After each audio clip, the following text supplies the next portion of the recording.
अस्पताल भी बढ़ते जा रहे हैं और बीमार भी बढ़ते जा रहे हैं।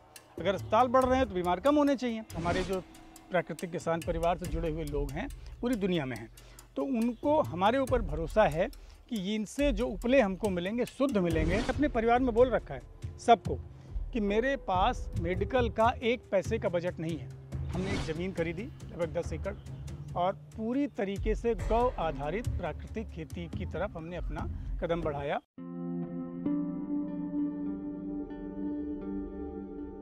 लोग जितना कुछ खा रहे हैं, मतलब ज़्यादातर चीज़ें मिलावट और जहर वाली खा रहे हैं, जिससे कि हम बीमार पड़ते जा रहे हैं और अस्पतालों की संख्या बढ़ती जा रही है और बीमार भी बढ़ते जा रहे हैं। तो ये विचार आया कि आखिर ऐसा क्यों है कि अस्पताल भी बढ़ते जा रहे हैं और बीमार भी बढ़ते जा रहे हैं। अगर अस्पताल बढ़ रहे हैं तो बीमार कम होने चाहिए। फिर इस पर ही आया कि आखिर क्यों ऐसा। तो जैसा कि कई विद्वान बड़े बड़े लोगों के साथ संपर्क में विचार में ये आया कि हम जो खा रहे हैं सब यूरिया डीएपी प्लास्टिक वाली चीज़ें खा रहे हैं, जिससे कि हम कैंसरस हमारे लाइफ में कैंसर घुसता जा रहा है और बीमारियां बढ़ती जा रही। तो ये आया कि भाई कैसे ऐसा, इसका विचार क्या हो कि हम शुद्ध कैसे खाएं, जहर मुक्त कैसे खाएं। क्योंकि जितना भी हम खा रहे हैं, चाहे वो प्रिजर्वेटिव है, पैक डिब्बा बंद है, सब में प्रिजर्वेटिव है। प्रिजर्वेटिव मीन्स धीमा जहर, जो सड़ने से बचाने या सड़ने वाले बैक्टीरियाज को मारने का काम करता है, धीरे धीरे शरीर में जाके हमको भी बीमार करता है। फिर हमने अपने काम को थोड़ा सा कम करके, एक तरीके से बाइंड अप करके, हमने एक ज़मीन खरीदी लगभग 10 एकड़ और पूरी तरीके से गौ आधारित प्राकृतिक खेती की तरफ हमने अपना कदम बढ़ाया। इसलिए कि कम से कम हमारे अपने परिवार को मैं शुद्ध और जहर मुक्त भोजन उपलब्ध करा सकूं। क्योंकि हमारे समझ में ये आ गया कि हमारे जीवन की सबसे बड़ी आवश्यकता शुद्ध भोजन या भोजन है। पहली आवश्यकता तो भोजन है, उसके बाद स्वस्थ रहने के लिए शुद्ध भोजन है। बिना कीटनाशक, बिना ग्रोथ प्रमोटर, बिना यूरिया, बिना खाद के जो फसल हम लेते हैं वो हमारी प्राकृतिक खेती कहलाती है, जिसमें हम गोबर, गौमूत्र, उसमें आ गया गौ आधारित प्राकृतिक खेती।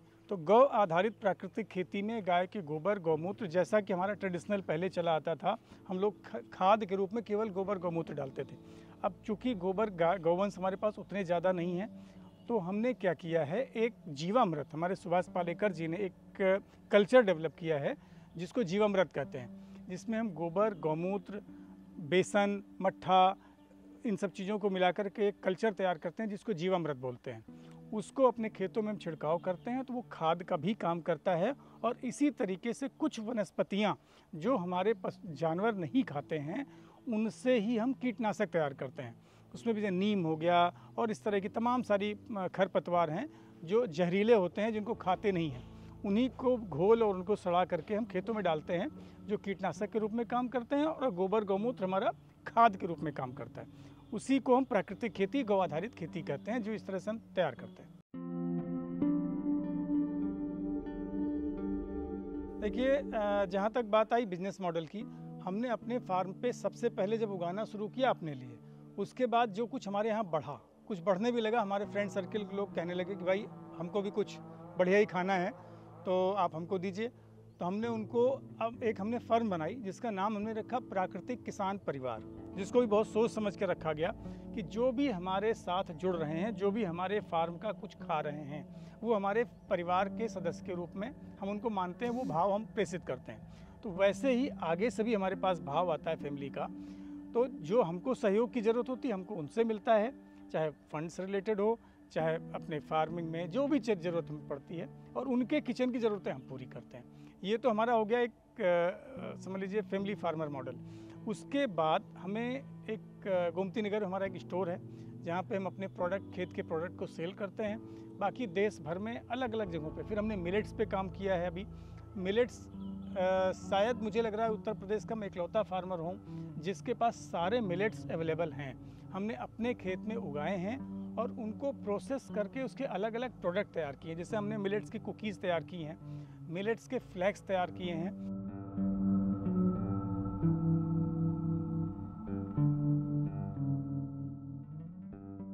2009 से 16 साल हो गया। मेरे घर का मेडिकल बजट जीरो है, केवल अपनी लाइफस्टाइल की वजह से।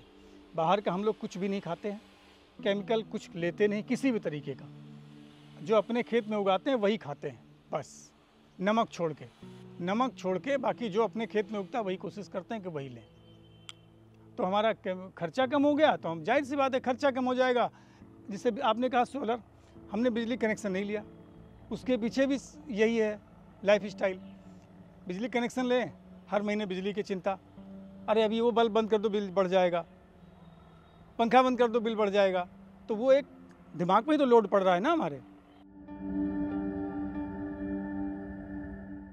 हमारा योगदान ये है कि हमने अभी छुट्टा जानवर के 12 गौवंश अपने पास रखे हैं। उन्हीं से हम खाद तैयार करते हैं, उनके गोबर से उपले तैयार करते हैं, गोबर गौमूत्र से कई सारी औषधियाँ हम तैयार करते हैं, गौमूत्र के अर्क तैयार करते हैं जो कि एंटी कैंसर है।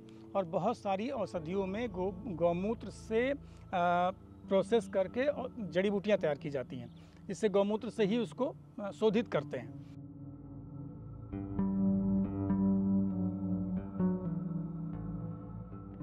एक्चुअली में जो देसी गौवंश है अब ज़्यादातर क्रॉस ब्रीड हो गया है। तो जो लोग पूजा पाठ में हवन में उपले इस्तेमाल करते हैं वो कोशिश करते हैं कि देसी गौवंश का मिले। तो हमारे अपने जो सर्कल, हमारे जो प्राकृतिक किसान परिवार से जुड़े हुए लोग हैं पूरी दुनिया में हैं, तो उनको हमारे ऊपर भरोसा है कि इनसे जो उपले हमको मिलेंगे शुद्ध मिलेंगे। क्योंकि पूजा पाठ में, हवन में, किसी भी चीज़ में शुद्धता, शुद्ध वस्तुओं की अपना अलग महत्व है। जो लोग जानते हैं वो ये समझते हैं कि अगर हम शुद्ध वस्तुओं को नहीं देंगे तो हमारी पूजा, हमारा जो डिमांड है या जो भी हमारी आस्था है वो पूर्ण नहीं होगी।